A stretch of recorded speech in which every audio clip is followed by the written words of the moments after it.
Let's turn back now to the fallout from that Trump administration group chat about foreign attack plans. Our next guest, Senator Chris Coons of Delaware, is calling on Defense Secretary Pete Hegseth to resign over his role in that chat, saying, quote, Secretary Hegseth has put our service members in danger and our credibility as a security partner at risk.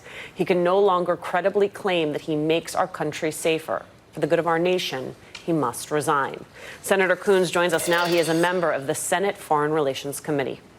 Good morning, Senator. Appreciate your words, and I love the directness of the point. How is that landing on the Hill right now? House, Senate, Republican, Democrats. We're hearing the background chatter, typical Republicans, we'll talk in the shadows, but we're not going to say anything in front of a bank of microphones. But do you get a sense that, at least from some of the Republicans that have sort of put forward, oh, we'd like to know more, we want to have hearings, that there is an energy around the idea that you posit may not result by Republicans throwing overboard, but getting a little bit more exposure and light on what exactly happened here? Look, Michael, there has to be accountability for what happened here. For Secretary Hegseth sharing on this Signal chat group concrete and specific attack plans for an attack on the Houthis that was about to be carried out and that was inadvertently shared with a magazine editor. I've led a letter to the Inspectors General of the Department of Defense and several other relevant departments. Senator Warner, who's the ranking Democrat in the Intelligence Committee, a number of senators who are veterans like Senators Duckworth and Kelly, Leader Hakeem Jeffries have all joined in calling for Secretary Hegseth to resign. But to your point, Michael, so far there's been limited public outreach by Republicans asking for any accountability or investigation. There was a joint letter from the chair and ranking of the Armed Services Committee, Senators Wicker and Reed, asking for an investigation. But there's been little beyond that. And frankly, I think they're just ducking and hoping that this blows over. I know they want it to blow over. They keep talking about the fact that, oh, this has been a number of days. The press needs to move on. The Democrats need to move on. But I don't think we should move on. I think this has to do with our nation's most sensitive secrets, the safety of our service members. Senator Mark Kelly was on our air earlier this week, Senator, and he noted that in a closed session of the intel hearing on the Senate side, that he asked, were there other Signal chats? And they said that they confirmed that there were additional Signal chats. If you find out that Signal is the way in which the senior national security officials in this administration are conducting business, what recourse does Congress have? So, look, first, the reason I think your average American is alarmed and worried about this, Symone, is a combination of two things.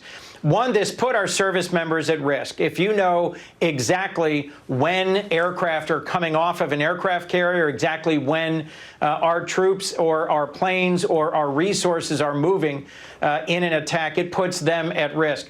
But I've gotten more calls to my office from Delawareans about Doge and Elon Musk having access to their secure personal information, their tax returns, their Social Security information than anything else. And so to your point, Symone, if we're finding out that they've been incredibly sloppy with their confidential information and with highly classified and secret national security information, how confident can the average American be about Elon Musk and Doge and this crowd handling their information?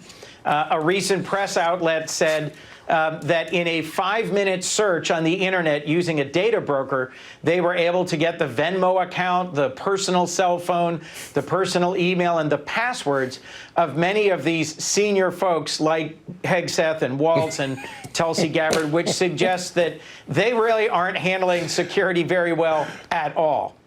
Let me add to that pile the fact that you now have the Wall Street Journal reporting that Pete Hegseth brought his wife to sensitive meetings with foreign military officials. Let me just read you a little bit of that. Defense Secretary Pete Hegseth brought his wife, a former Fox News producer, to 2 meetings with foreign military counterparts where sensitive information was discussed. That's according to multiple people who were present or had knowledge of the discussions. The Pentagon has yet to answer NBC News' request for a comment. Could you just emphasize just how not normal that is, Senator? Yeah, that's not normal at all. Look, I've traveled overseas on congressional delegation trips with Republicans and Democrats. On some of those trips, our spouses come along with us. They are not allowed in any secret, sensitive, classified meeting with foreign heads of state, with foreign officials. And those meetings are usually conducted separately from any sort of a spouse program. Just because you're married to someone doesn't mean that if Secretary Hegseth has one of the highest levels of classification access, he can't just hand that to his wife and say, here, honey, hold my beer and hold my classified information. It doesn't work that way.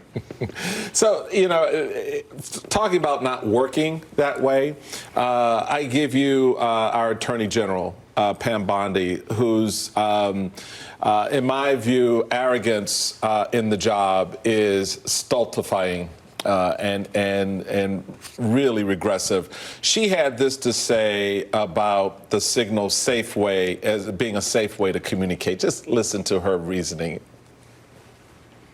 Is Signal not going to be used, or is it going to be used going forward? Are you aware of it? I think Signal's a very safe way to communicate. I don't think foreign adversaries are able to hack Signal, as far as I know. And maybe people just have to keep an eye on their contact list a little bit more carefully. Agree.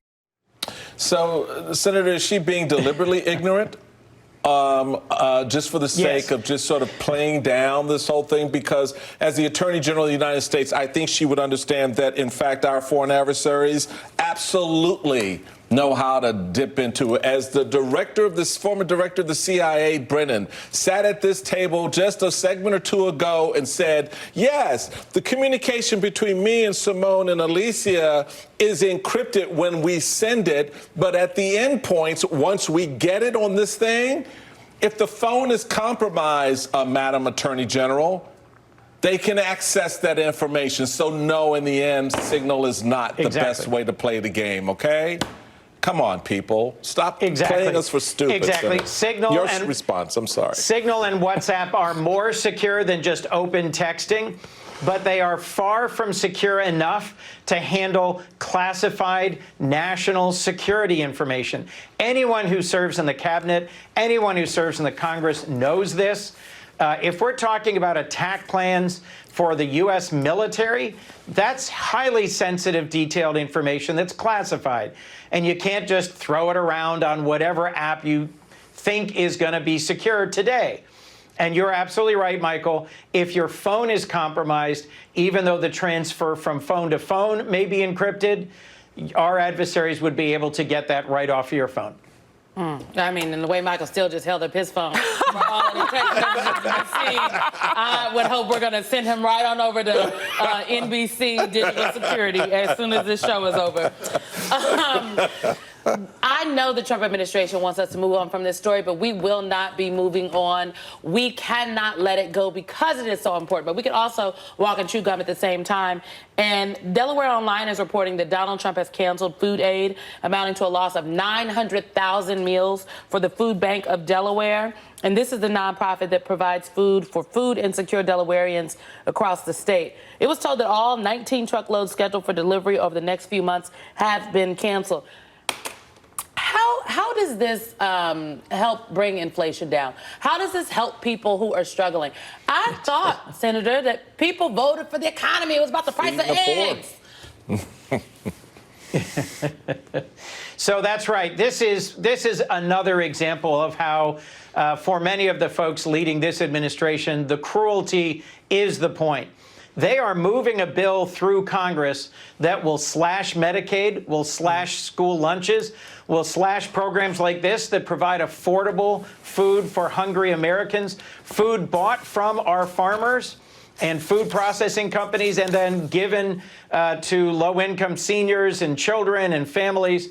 The Food Bank of Delaware is broadly supported. It's well operated. It's efficient. It's got locations in Milford and Newark. And they didn't ask me to come on and talk about this, but I think it's important for folks watching to know that this is one of many things that the Trump administration is slashing. And then they're going to turn around and say, hey, with all these savings, we can now give billionaires a big tax cut. Well, folks, what they're slashing is this much, and the tax cut they're going to give is this much. So you got to keep your eye on the ball here. They're going to cut $800 billion out of Medicaid.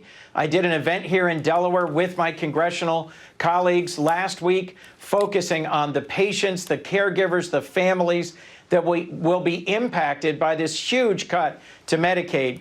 They're then going to turn around and use that as an excuse to add trillions and trillions of dollars in a tax cut for Elon Musk and his billionaire buddies. Democrats are clear. We're going to keep challenging this signal leak and say there has to be accountability on that, and reminding the American people of what Republicans are trying to do in the meantime. Slash food aid bought from American farmers to help feed low-income Americans. Slash Medicaid in order to justify paying for this tax cut. And slash the workforce that helps support our veterans and Social Security programs. Senator Chris Coons of Delaware, thank you very much for your time this morning.